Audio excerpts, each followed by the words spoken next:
Yo, what's going on, guys? We're all here because we love anime, and we know that from watching our favorite series over time, certain characters grow on us. These characters become known as our favorite characters. I've decided to compile a list for you today of my top 10 favorite characters. It could be subject to change later on, but these are my current as of 2016, with the 160 series that I have completed. Starting off at number 10 is Karma Akabane, the crazed classroom killer with the goal of killing Koro Sensei. He figures out later on that he's inept and actually does need to learn from Koro Sensei. With his overconfidence and his laid back personality, it's easy to see why Karma Akabane is a lovable character. Moving on to number 9, Mizore Shirayuki is a stalker with eyes for only one man, Tsukune Ayano. And Tsukune Ayano has a harem of about 4 to 5 other girls she has to compete with, so she's willing to do anything to keep him with her for the rest of his life, including killing him, or proclaiming in front of everyone that she was ready to do it. And this would be very easy to see why fanboys would fall for Mizore Shirayuki really fast. Moving along to number 8, forgive me if I butcher his name, but it's easy to see why everyone loves this character, Lelouch Britannia, Lelouch Lamperouge, or Zero, as his villain name is known. He uses his Gyas to control the will of any person that he sees fit only one time, and he uses this power to gain dominion over the entire world, only to wind up sacrificing himself to make the world a better place for his sister. So it's easy to see why everyone loves Lelouch.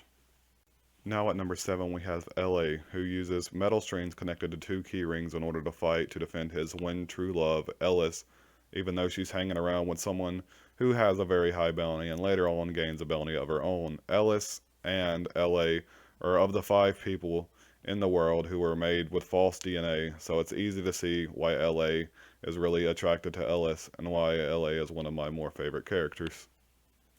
Moving on to a character from the Naruto universe, Naru Shikamaru is someone who needs no introduction. Genius tactician by birth, lazy by choice, he spends most of his time looking up at the sky and not doing anything unless he absolutely had to do it. Naru Shikamaru is the embodiment of myself, I believe, so it's very easy to see why he is one of my top characters. You know her, everybody loves her. Revy from Black Lagoon is one of the best characters to ever wield dual pistols and sometimes even a rocket launcher in anime history. Revy is an assassin employed by the Lagoon Company to recover or kill anyone that she has been assigned to. Revy, with her brash personality and non giving a fuck attitude, has a hint of cuteness every once in a while, and she's a badass, so there's no reason why anyone would fail to like Revy. Moving on to one of my more favorite characters, Bon, the Son of Greed, is from the Natsu no Taizai, or the Seven Deadly Sins, a new series that just aired last year. Bon, the Son of Greed, has the ability to snatch powers from other people by taking hits from them and absorbing their power. Not only that, Bon is immortal and loves to fight, so there's really no reason why a shonen fan wouldn't love Bon.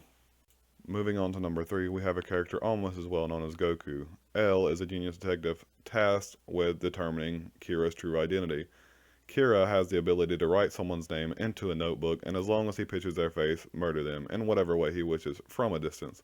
And within 3 episodes, L manages to knock down Kira's location to one prefecture, so he is a genius to be reckoned with. So it's very easy to see why anyone would love the rivalry between Kira, aka Light, and L. Now at number 2, we have Trafalgar Law, another genius tactician and a genius doctor at the same time.